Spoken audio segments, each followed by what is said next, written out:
Hello, I'm Carlos Bordeaux, one of the co-founders of Ace Team and one of the lead designers behind the Eternal Cylinder, and this is I Know Your Game.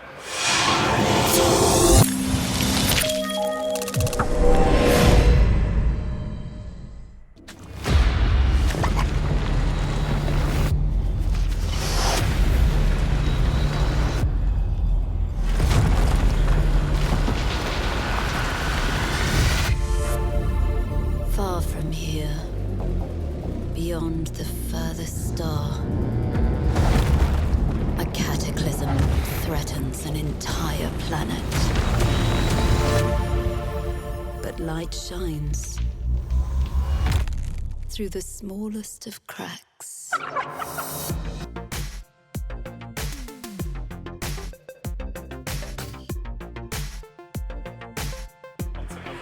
So Eternal Cylinder is a kind of a survival adventure game, very different to normal survival games, where you have this massive cylinder which is crushing this alien world, and you get to play as this little tribe of creatures that are having this adventure in this planet.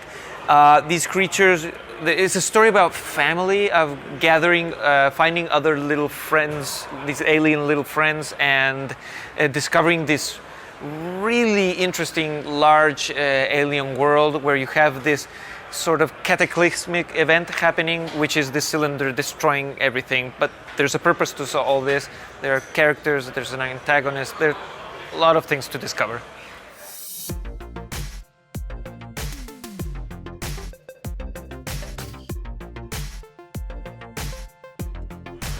Sure, so the Trebom, the main creatures in the game, have the ability to mutate when they're eating stuff. So basically, as the saying goes, you are what you eat. If, for instance, this animal like a grasshopper drops an egg and you eat it, you're going to inherit that ability. How? The Trebom grows a pair of new legs. Not grows up, but changes his legs for two grasshopper legs, which gives you the ability to jump. So each mutation is correlated a little bit to what you have eaten in the game, and this gives you new abilities with which you can do new functions in the gameplay.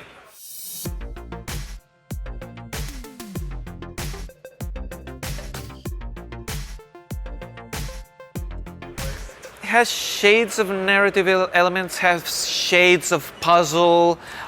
In some cases, some of the mutations are the more strange ones, the more extreme ones, like for instance when you change your body shape to a cube, it's because there's this door that has this cube shaped entrance and you fit into like a key, and that section is like a puzzle. But in some cases the mutations are to give you advantages with which to survive in this world, because you might have like a predator or something that try to eat you, and you might grow a shell or spikes to be able to protect yourself.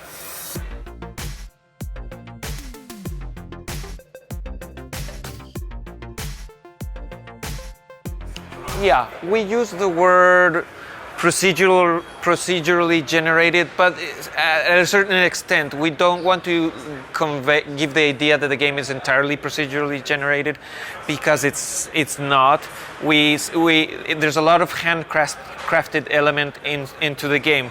There are certain sectors in the game which are designed and they appear in certain moments in the game that we don't want them to be random at all, because we want to have control over the puzzles or the things that are going around. Now, given that the game happens in a completely open and endless world, because you have this endless cylinder which is crushing everything, we have a level of procedural generation of terrain which is loaded into the game as you progress, and which allows you to progress basically infinitely in any direction in the world.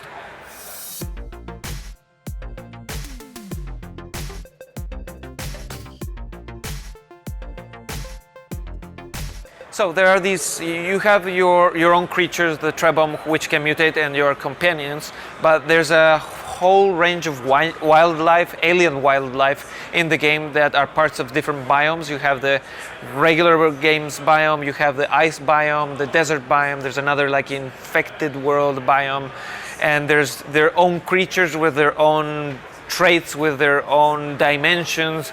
Some of them are aggressive, some of them are not.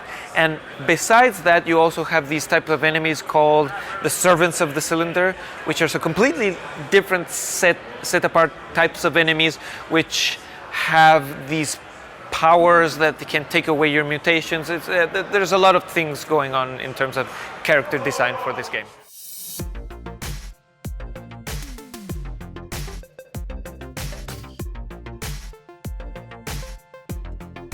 Yeah. No. That's why we use very loosely the concept of a survival game, because it's very different. Because the game does have chapters, it does have a progression, it does have episodes, we even have boss battles, like larger enemies that appear at a very specific point where in the narrative of the game we want something unique to happen. So there is a beginning, there is an end. You can continue playing past the end, there's not permanent death. You have saving, loading, so yeah, it's very different in that sense to a normal survival game.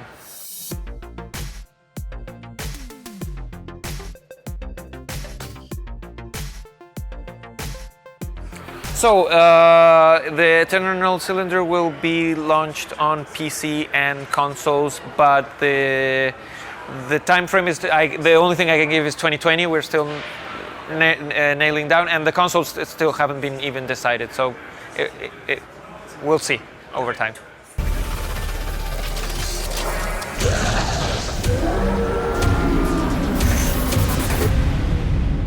Far from here, in the path of destruction, no one survives alone.